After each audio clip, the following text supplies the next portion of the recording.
Yeah, I don't really want to get too much into the particulars. I mean, we found out at the first opportunity, I think, that we were able. Obviously, they wanted to let Coach know first and had to take care of that. And then the staff was alerted, myself first, I think, immediately afterwards. So sometime yesterday morning. But yeah, it's always a tough thing. And this is the life that we have chosen, as we say, and it is a big boys business, and we understand. While not maybe necessarily agreeing all the time, but we do understand that it is a wins and loss business at the end of the day. And certainly other things are important, but we all recognize in here that the results were not what any of us wanted. So we are where we are. Coach, I just wanted to know what these last 24 hours have been like for you, going from having to be in charge of one side of the ball to now getting a whole game plan together for Saturday. Well, yeah, I'm not going to jump in there and be responsible for everything. You know, my job is now to just kind of oversee the program and add my input where I think it's important and maybe make some changes, things that I feel very strongly about. But the staff is still the staff, and the staff is going to work on their appropriate sides of the football, again, with some input, maybe a little different direction and some, you know, what's being called and when it's being called. But overall, you know, it's a little late in the game, I think, to be changing. And to me, the biggest thing that our players need right now is direction and just kind of a rudder, you know. And I think you felt that in the meeting last night. But we had a great session this morning. I was really proud of them for kind of shaking it off and focusing for a couple hours. And, you know, that's what we talked about last night. You can be disappointed all you want. I'm sure you will be. But at the end of the day, we do have a job to do, and I was proud of them this morning for being able to do that, and we had a good practice. Coach, you kind of mentioned it there for a second. How are the players reacting to such a sudden turnaround? And obviously, the game plan's staying very similar, but how are they adjusting to just a sudden coaching change? You know, there's varying levels of maturity in the room, and some guys, you can tell the older ones are handling it with a muted disappointment, and other guys are a little bit more distraught about it.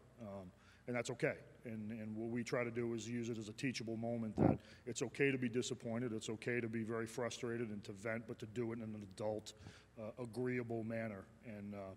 And so I am proud of them for that. I mean, a lot of guys had you know, an ability to say some things that were on their mind, which is their right, and but to do it in the right way. So I think, you know, I think you'd have to ask the players, and I know AJ's here, he'd be a better one to ask about that than I am, but you know, all I can judge is what I see on the field, and I saw a pretty focused team this morning.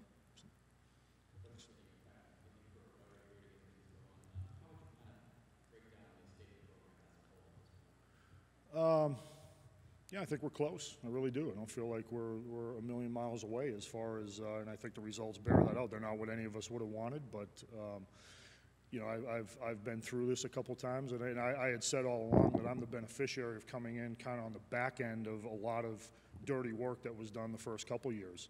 And it's always more frustrating when you're at this point in a program, to me, when you can measure the game outcome in a play or two, because then you're always second-guessing yourself, and players are always second-guessing themselves. What could I have done different to get that one play made? Last week came down to one play, potentially, you know, or, you know, and I know there's a bunch of plays in the game, but you're in that position where, you know, one or two plays could win you a game. It's different when you get beat by 6 touchdowns, you know, which one do you point to as being the one that got you beat? So I kind of think that's where we're at as a program, is just really on the cusp of some great things. And, you know, that's our job as players and as coaches that are here to continue the progress that has been started and see if we can go play our best game in the past 3 years in Week 12 this year.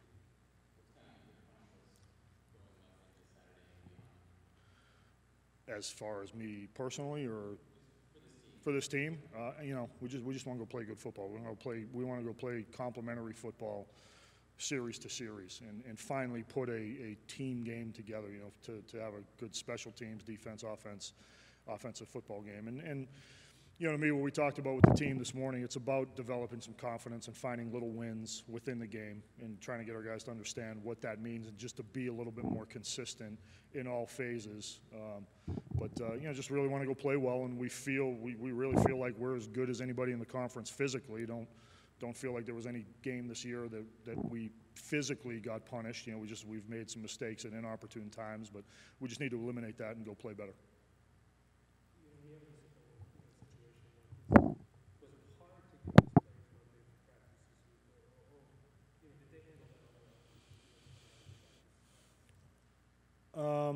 yeah, I mean, it's a player's game, and at the end of the day, we can only do so much and provide direction and organization and leadership. But they've got to make a decision to either go play or not, and you know, things have not gone our way as much as we would like this year, but they play hard all the time. So I think the answer is, I think you already know what the answer is, that you've seen them play hard for 11 weeks, and I fully expect that that's going to continue, and then some in week 12. So we've got really good players here, and we've got really good guys here. More importantly, we've got really good young men that Coach Withers has done a great job of helping mentor and develop. And I think you saw that if you followed any Twitter lines last night, that the effusiveness of the praise and the positivity of it, and the love for Coach Withers and what he meant, nothing to do with the football coach, as a man, as a leader, and making them better people. I mean, that's why I got into the business a long time ago. Had nothing to do with where I coached or money or any of that stuff. It was the ability to work with young men and develop them, and to see that in action in a tough situation. You know, you take a little bit of comfort in that, but we got good players, and we've got good competitors. Didn't really have to work real hard today. Just try to present a direction, and they took it and ran. Coach, you've been an interim coach before, right? Interim head coach? I've been a head coach. I actually was an interim head coach a long time ago. Yeah. Are there any experiences from that time as an interim head coach or as a head coach that you can take into this week? You know, I mean, I think the biggest thing that I've learned over my career, and I said this to the team yesterday, is the first time I was an interim head coach, I think it was 24. It was my second year in the business, and I didn't know what I was doing. And I called my college coach at the time, and he just said, you know, if for whatever reason and at any time, if you're ever put in charge, then take charge. And that really kind of stuck with me back then, because I didn't really know, should I do this, should I do this? You're in charge. You make the decisions now. And I believe in what we're doing, so we're not changing wholesale what we're all about here. But there's a couple things I feel strongly about that we've already made some adjustments to that are always player-driven. It has nothing to do with me. It's to help our players, what I feel gives them a good chance to execute on Saturday. So, you know, the thing that I've learned over my career, and really, you know, the last 3 years being up the road at OU and just sitting there at the feet of Bob Stoops and learning from him. We actually talked yesterday morning, he and I, about the whole situation. He's like, you know, just be yourself. Just be yourself. You believe, you know, you're a good coach. You believe in what you believe in, and just do what you want to do, and believe in yourself, and believe that it's the right thing to do. And I think that's what guys want. They want genuineness. They want consistency. They don't want you to try to fool them and be somebody else. Just be, you know, be who you are. So that's what I'm going to try to do. Coach, just going off of the performance last Saturday versus Troy, it looked like the defense had a great game plan to hold down one of the best teams in the conference. So how perfect was the timing to have a performance like that against a top-tier Sun Belt team now that you're facing one of the best offenses in the Sun Belt for the finale of the regular season? Well, I mean, I appreciate that, but what made it a perfect game plan was the simplicity of it and putting our players in position to play. And then they had to go make the plays. And that's why we played well, is because we did our part, which is to draw X's and O's on a chalkboard and get them in the right spots, but the guys learned it and they executed it and they believed in it, and then they went out and played defensively in some bad situations. And this is a player's game, you know, and all credit goes to them. It has nothing to do with anything we did. So, but it is good time. We don't feel like the week before we put our best foot forward against another good opponent. Reporter just asked me on the phone, you know, compare the two. Who do you think is going to win? So I don't play that game. I don't know, and I don't care.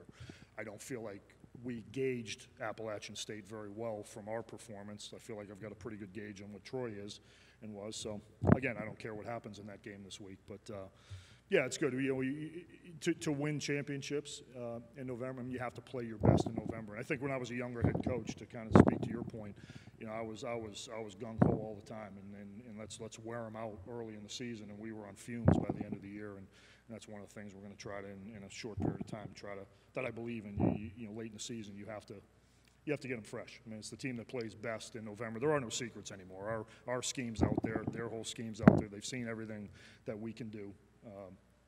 Just got to go play and do it at a high level. Coach, you've referenced the game against Appalachian State, the game this past Saturday against Troy, and the one coming up this weekend against Arkansas State.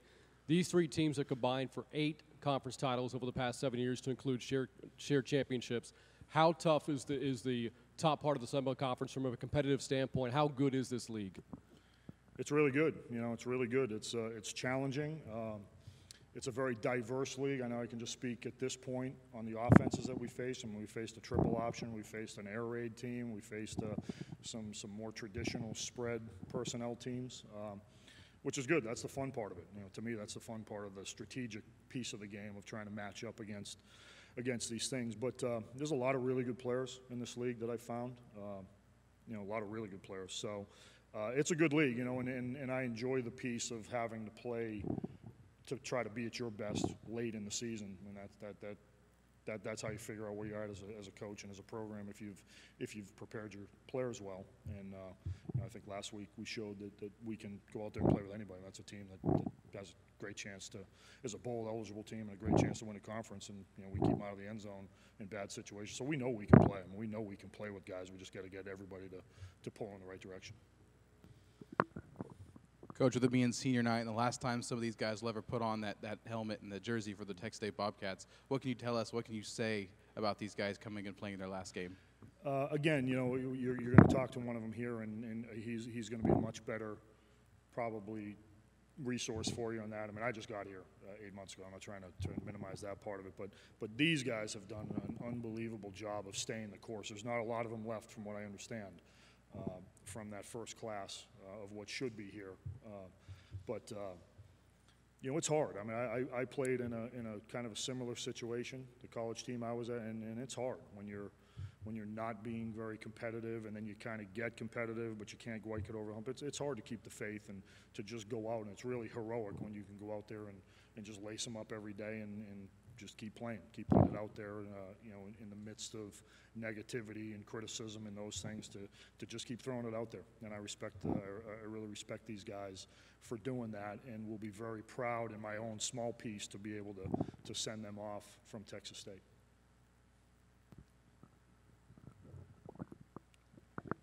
You know, the mentality around here has always been about playing or preparing, fixing the mistakes that you've had during games instead of focusing on an opponent.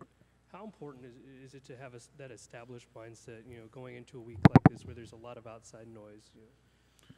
You know? It's a good point. And the best teams I've ever been around really don't worry about their opponent too much, you know, or the mistakes. You just play the best you can.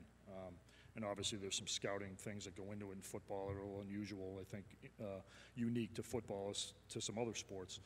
But yeah, you know, we talked last week, when I talked to the defense before the game, I was struck by, you know, we were in Troy's, I guess that was their old locker room, that was their old home locker room. So they had a lot of the graphics still on the wall. And one of the graphics that I was struck by was attitude and effort and attention to detail. And the things that we preach all the time, that we're not unique. I'm sure every coach in America preaches that. But the point for our guys was nothing we ask you to do is really a mystery or magic. That's what good programs do. They just operate that way, and they worry about themselves, and they play with great attention to detail and great attitude and energy. And we challenge our guys to do that. I kind of had a feeling that they were going to go play well, which is set up by the week of practice, and they did, you know, and took everything that was thrown at them and gave it back and then some. So we just need to get the whole program kind of, I think, on that mindset and that mentality of worrying less about making a mistake and just not being afraid to do it and cutting it loose and go play. Coach, I just wanted to know, what is your opinion of the mindset after Tyler Vitt's performance on Saturday, and what can you speak to this kid's character and the reputation of being as tough a competitor as he is as just a freshman?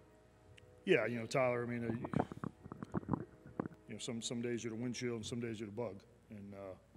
And Tyler would be the first to tell you, well, it wasn't his best day, and he was the first one to own it and take ownership of it. But he was out there, you know, zinging the ball around pretty good today and putting it behind him. And, I mean, listen, we can try to beat him up with it if we wanted. I mean, that's some people's choice, but we need the guy to go play well, and we believe in him, and we believe that better days are going to be ahead for him. And he's played well in stretches. He just, you know, picked a bad time to have a bad half of football. So he'll be fine. You know, Tyler's a competitive, as you said, a competitive, gritty leader that is just a true freshman. You know, it's hard. It's a hard spot for him to be in, but he's done very well.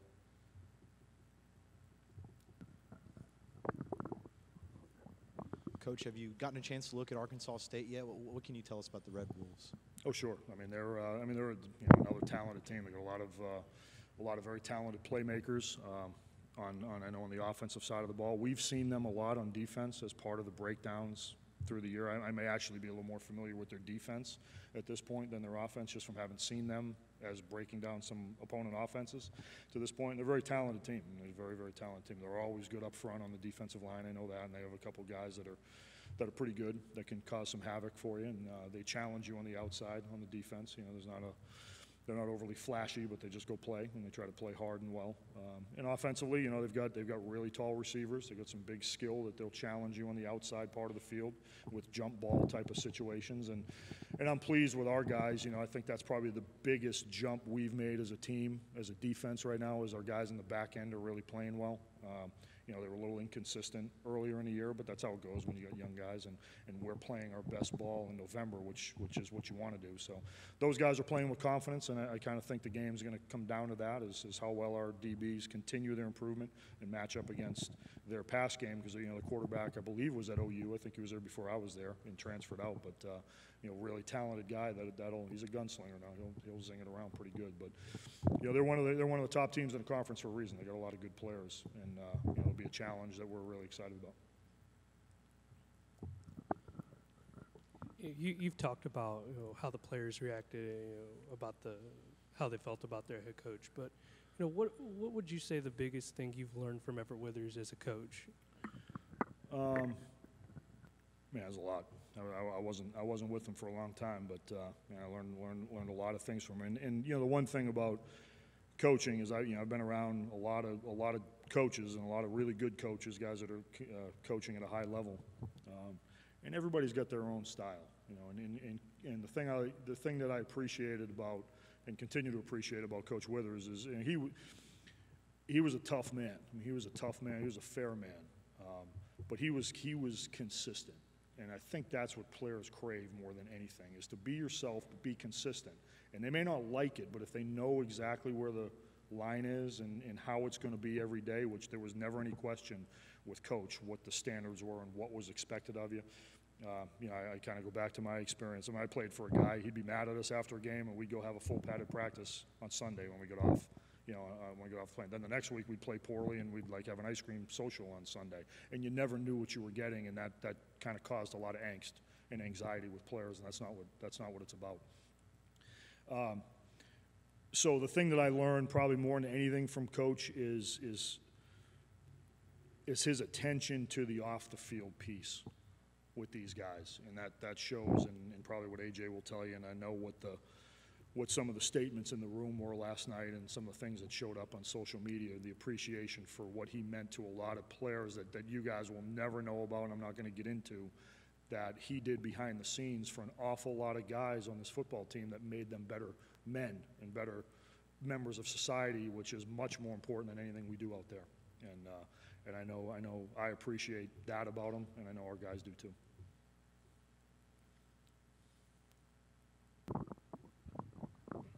Any injuries or anything from Troy that will carry over this week? Everybody's a little banged up in week 12.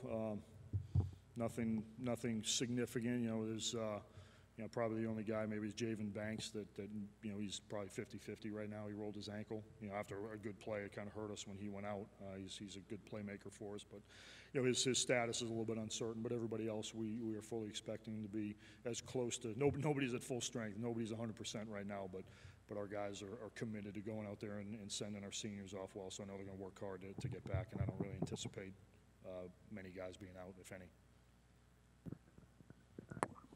I'm sure you haven't thought about this, but do you feel like Saturday is your last game here as a Bobcat head coach, or would you like to be considered for the head coaching vacancy?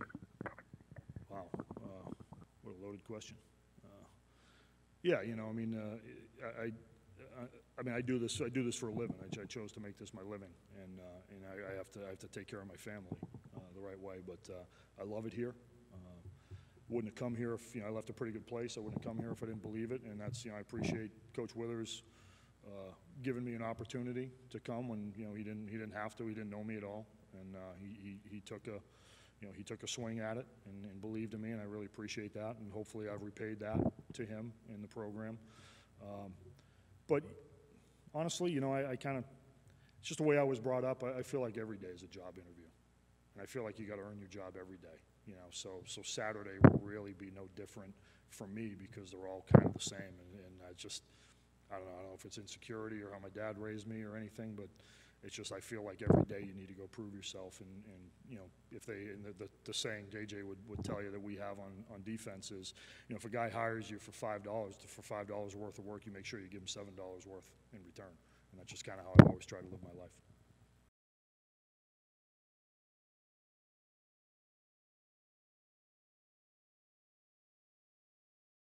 AJ, I mean, obviously, you know, Coach Withers is out.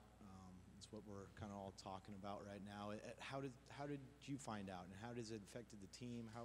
What would you say the attitude is around the guys right now? I found out through a text message. My first initial reaction was, I mean, obviously I was upset. Everyone I talked to after that, before they found out, well, before I pretty much spread the word around in the training room because we have a check-in and stuff, and I just told everybody what I saw, and they knew too. Honestly, everyone in the stadium knew before I did because I showed up a little bit later. But when I got here, we all talked about it, and I mean, we were upset. I mean, we love the guy. I mean, he's been a mentor to us. He's I mean, ever since he's gotten here, he's fought for us. He's swung left and right for us, and I mean, I'll go down with that man. Like, that man is literally the reason why I'm on scholarship is because of that man. He gave me an opportunity to play this game, on scholarship. And I mean, I was here I was a walk-on, obviously. First 2 years, I paid for college, and these last 3, I mean, I've been on scholarship, and I can never thank him enough for that. I mean, I get a step in the door before anybody lines up. That's what I think. If you're on scholarship and you get a scholarship, you get a foot in the door before anybody lines up. And so I'm just blessed to have that opportunity and for him to give me that.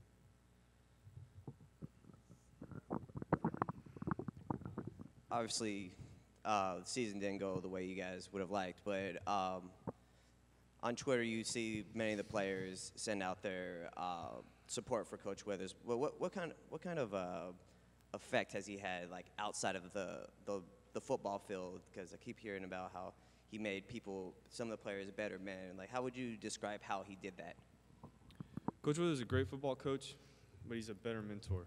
He's the best mentor I've ever been around.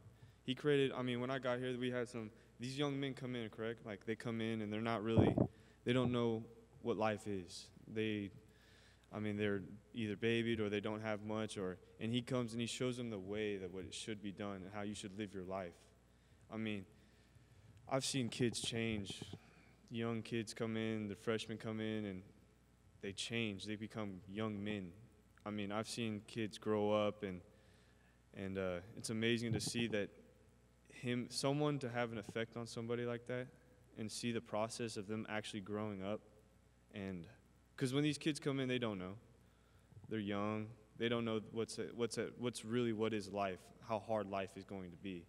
And so he prepares you for that. I mean, I can't say enough, honestly. Like, it would take me a couple of days to, like, sit down with somebody and express, like, how I truly feel about the man and how much he's done for this program and where he's taken it. Given all the events that have transpired in the last 24 hours, it seems like the team has really solidified this feeling of brotherhood. So I just wanted to know what has been the best part for you about being a part of this culture here at Texas State. I mean, it wasn't always like this. When I first got here, it was sporadic. I mean, there was no real bonds. When Coach Withers got here, that's when it was really bad. Before Coach Withers got here, that last year before he was here, there was no team bond. I had the people I came in with. How many are left? There's 4 of us that came in that class. And I mean, and ever since he got here, the bonds between those people who have stayed and stuck through it all, some of these guys are going to be in my wedding. Some of these guys are my best friends. And I know all these guys would take a bullet for me as I take a bullet for them. And I'm just blessed to be a part of that. I'm blessed for Coach Withers to give us that opportunity, because it wasn't like that. It wasn't always like the team. It wasn't always like that. So I'm just blessed to be able to be a part of that.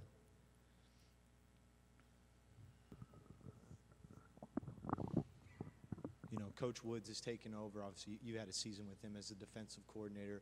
What can you tell us about Coach Woods and what he's – obviously, the defense has improved this season, so he's taken him to that level at least. Coach Woods is a hard-nosed man, and, I mean, he gives good advice. I mean, he's a great man.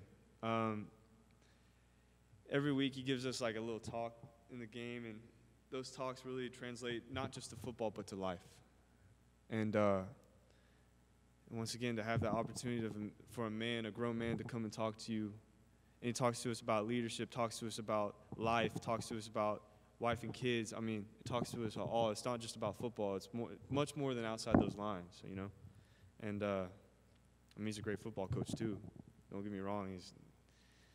He's the smartest coach I've ever been around. He knows what's coming out, makes great calls. I mean, can read offenses. Great coach. I'm just blessed to have him as my defensive coordinator my last year. You know, Saturday will be senior day for the seniors. You know, what do you expect senior day to be like for yourself? Well, I'm going to try to attack it like every other game, you know, game plan it. But deep down, I know it's my last one, obviously. But, I mean, it's been a long road. Yeah, I'm gonna be emotional, obviously, on Saturday. And I know T. Watts is going to be emotional, too, Sherman. And, yeah, it's going to be I'm going to give it all my all. I'm going to pour it out on the field like I do every Saturday, but I just know that it's going to be my last game. So, you know, it's always like that little extra that you didn't know you had or you thought you didn't have. It's obviously going to come out on Saturday. I mean, you alluded to it earlier saying Coach Woods is one of the smartest coaches you've ever been around. How big has it been having a guy like him to help translate from the first 2 years under Coach Withers? Y'all are just learning the right attitude to play to now incorporating game planning into this year. One thing I love that Coach Woods said is that he came in when he came in when the dirt was already under the rug, right? And so, I mean, he took what was there and he made it better, which is what we always talk about. What's there and what you're good at is improve it. And so he did. And he's given us, I would say Coach Woods' best attribute is giving us confidence, putting us in the right position at the right time to make a play. And I think he's done an excellent, I mean, I can't say he's done excellent. I mean, he's done better than excellent at making sure that the right guy's in to make the right play at the right time, making sure you're in the right hole at the right time. And, I mean, he's one heck of a coach. To piggyback on that, Coach Woods, like hypothetically, if he was made the head coach, how do you feel about the future of this team for next year? I know you won't be here, but how do you feel about that? I would say when I got the news, I felt like I was going to, when I got the news that Coach Withers was gone, I felt like I was going to be here next year, you know? Because there's only 4 of us. I mean, there's 4 of us from my class, and there's a couple guys leaving, but all the guys underneath me are all my best friends. They're all my teammates. They're all I grind with them every day. And so when I got the news, I felt just like how they were feeling, even if I'm not going to be here next year. And so if that were to happen, I mean, I would be extremely happy, and I hope that happens. AJ, you mentioned some of those other guys below you, and the secondary is very young this year, guys like Jerron Morris and Josh Newman. What can you say about them? You're the senior. You've kind of been the veteran. How have they improved from week 1 to now? Oh, my gosh. They've taken strides. Compare Josh Newman to this year to last year. Josh is a beast on the field. He's a big body. He hits hard, cover guys. Like, that's all you want is a dog safety, coming downhill, hitting people. Jay Sean is a little bit better in the pass game than Josh, but he comes down too, hits hard, plays the pass great. I mean, look at the pass deflections he's had this year, and it's the interceptions. That interception on the sideline was incredible. The corners, JT, Jaron, Cordell, I mean, they have improved their game immensely. They have confidence. They're out there flying around, having fun. You can see it on the film, too. They're out there just having fun. That's what football is at the end of the day. People get caught up in the X's and O's, but at the end of the day, it's football. It's what we grew up having. It's what we grew up doing. And once people lose sight of that, they end up not loving the game. They end up hating it, playing tight, and they don't play good. But you can see the confidence and the love for the game out there on the field when they're playing. And I'm so proud for my last year to go out with them underneath me and them stepping up. I'm so proud to be like their teammates. So proud to be part of this team. So proud of them. And for them to step up like that is awesome to see, and it makes it leaving a little bit easier. And then obviously we know last game. Overall, what do you want your last impact to be when you look back on your time here at Texas State? What do you want to be your legacy? See, Coach Withers always asks this question. He'll always say, well, what do you want on your football tombstone? Because once you leave, your football life is dead, right? So what do you want on your football tombstone? And when he first asked me that when I moved to safety, I said, I want to be a baller. That's what I want to be. I want to be a baller. Now I look back on that, I'm like, I was kind of ignorant. My tombstone, I want my tombstone to say I had an impact on my teammates as they had an impact on me. If I taught them a lesson, talk to them, sit down, talk to them, tell them something, I hope that something I said sticks so they can use it not just in football, but for the rest of their life. And that's honestly what I hope my tombstone says, impact my teammates on a personal level, not just on the field. Arkansas State, have you gotten a chance to look at them, their offense? What can we expect from the Red Wolves? They're talented, they're big, they're fast. I mean, Sun Belt ain't easy to play in, and they're obviously one of the better teams in the Sun Belt, and they're there for a reason, right? And so we're going to prepare just like every other week, grind it out Monday through Friday, and let them have it.